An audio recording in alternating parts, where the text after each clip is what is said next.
Hi, my name is William Plummer, and the piece I'll be introducing is the Guanyin of the Southern Sea.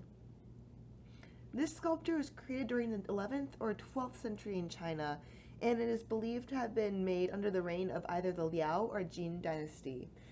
It's difficult to place the date of the piece since it was removed from its original temple. The Liao and Jin dynasty both were ruled by nomadic people who did not leave behind very many written records. It is determined that the sculpture is probably from around what is today Beijing. This sculpture is created almost entirely from a single block of wood, save for the extended hand. It is covered in red, green, and gold polychrome, and the flesh would have originally been done almost completely in gold leaf. It measures approximately 7 feet 9 inches tall and is likely one of the largest sculptures done of Guanyin during the period. The Khitan, who originated from southern Manchuria, founded the Liao dynasty in the north. They reigned from 907 to 1125 CE. They controlled the area from Korea to the Mongolian steppe, where the modern day Beijing is today. Though they controlled Chinese territory, they lived much according to traditional nomadic Mongolian culture. Much of what is documented was done by Chinese travelers. Liao rulers, driven by a desire to preserve and assimilate into the culture that they conquered, adopted Chinese traditions. These included wearing Chinese ceremonial dress, building temples and pagodas, and using the dragon as a sacred emblem. Later, the Liao were taken over by the Jurchen from Manchuria and became the Jin dynasty. The Jin dynasty reigned from 1115 to 1234 CE. Buddhism in China peaked in importance during the Tang dynasty, which dated from the 6th to 9th century CE. Pure Land Buddhism is the most prominent form of Buddhism throughout China. It focuses on the teachings of Amitabha Buddha in pursuit of rebirth in the Pure Land, a type of paradise where one could continue on their path to enlightenment without worry about earthly inhibitions. Despite persecution by Emperor Wuzong, Pure Land traditions survive and are demonstrated in the Liao dynasty. This sculpture is a testament to the survival of Buddhist tradition. Though it is difficult to date this sculpture, it is stylistically closer to Tang Dynasty tradition, indicating that it was likely created during the Liao Dynasty. It is not attributed to a certain area or temple. Emperors of the Liao Dynasty were avid patrons of Buddhist icons. This was likely driven by the desire to be viewed favorably by citizens since they were foreign rulers. They often use religion to create a cultural bond between citizens and to establish merit. Guanyin is the Chinese equivalent for the Bodhisattva of Avalokiteshvara, the God who sees. The Chinese name is abbreviated for the one who hears. A bodhisattva is an entity who has already achieved enlightenment, but has decided to stay on the earthly realm in order to help others along their own path towards enlightenment. Guanyin appears most prominently in the Lotus Sutra and is depicted as merciful.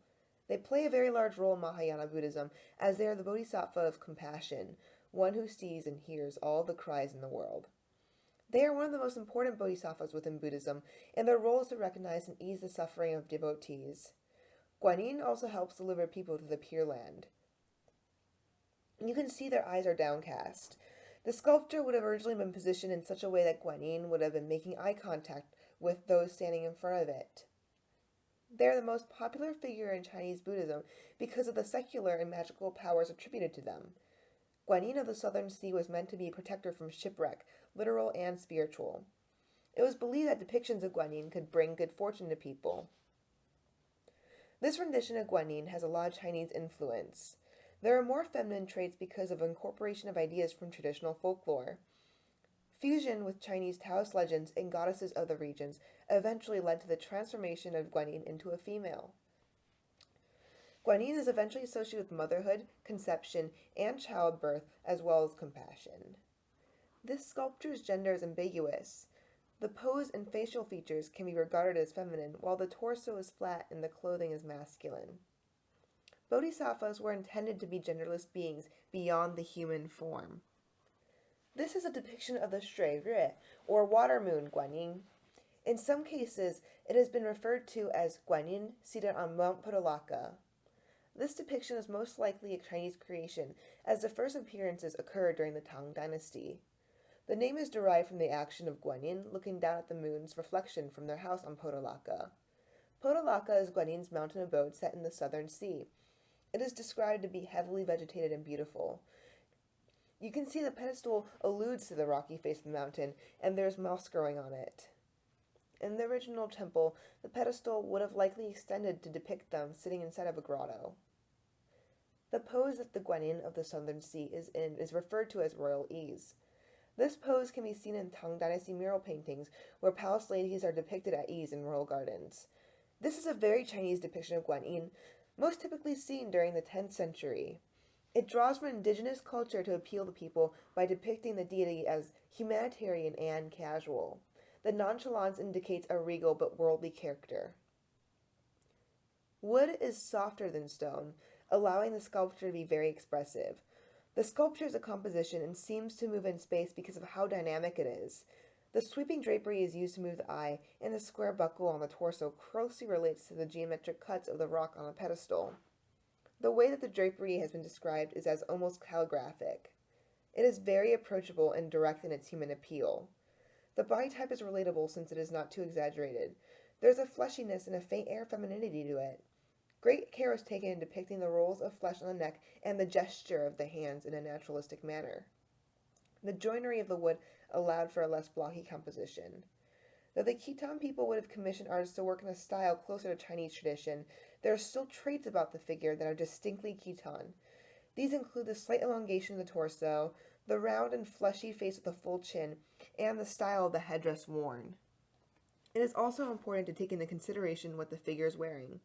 Because Guanyin is a bodhisattva and not a Buddha, they are depicted wearing the clothes and jewelry of an individual with high status. The Khitan people had an affinity for textiles, and especially treasured silk garments and gold embellishments. You can see that with the motion of the drapery, the material depicted is most likely silk. They are taking care to establish the privileged status of Guanyin. You can see that on the knees and on the borders of the fabric is gold decoration. Those of high status during the Liao and Jin dynasty would have shown their wealth by wearing silk embroidered with gold-wrapped thread. They may have also had gold woven into their clothing. Guanyin is depicted in traditional costume typically worn by Indian princes. They are wearing a dhoti, which is folded at the waist and tied with a sash to form the double skirt, and a long scarf across the waist. They are also wearing armlets and bracelets and a large necklet with the Vajra symbol. There would have originally been a crystal in the urna. The chignon, or the hair, is piled high on their head and is unique because it does not depict individual strands, but rather it is believed that it references the Jaka Makuta, or crown of matted hair, from India. The decoration of the clothes imitates traditional Chinese textile patterns. The Khitan adopted the dragon from Chinese culture, which symbolized forces of nature and power for male imperial use. Dragons were seen as protectors, mysterious and marvelous creatures of transformation. This symbolism would have been a good method to enforce reverence towards Guanyin. The designs on the clothing would have been applied with a gesso paste before the final coat of lacquer was applied. The decoration on the borders of the garment were most likely applied during the repainting of the sculpture. There are 3 hollows in the back of the sculpture. One is located in the back of the head, one between the shoulders, and one on the lower part of the body. These would have been used to house pieces of silk representing organs, slips of paper with prayers written on them, and other objects indicating the points on a compass. These objects would have been placed within the figure during the opening of the ice ceremony, where the sculpture is sanctified and deemed to be an effective object of worship. During the ceremony, the pupils would have been painted in, or the slips of paper or clay that were used to cover the eyes would be removed. When the sculpture was first received, a slip of paper was found in one of the cavities dating 1349. It gave the name of the craftsmen and the donors who paid for the refurbishment, along with the name of the temple, the Great Cloud Monastery. Stylistically, the figure is much older, enforcing the date as a marker for the time it was repainted rather than created. There are only 2 coats of paint on the figure. In conclusion, the figure is a testament to Buddhist belief. Commissioned for both political and cultural reasons, it ties together traditional Buddhist teachings with local folklore and symbolism. Though the Khitan people try to remove their own culture from the making of the object, there are still stylistic nuances that indicate their hand and influence in the work. The sculpture is very indicative of the culture of the nobility of the time, as well as a marker for the evolution of Guanyin throughout Chinese culture.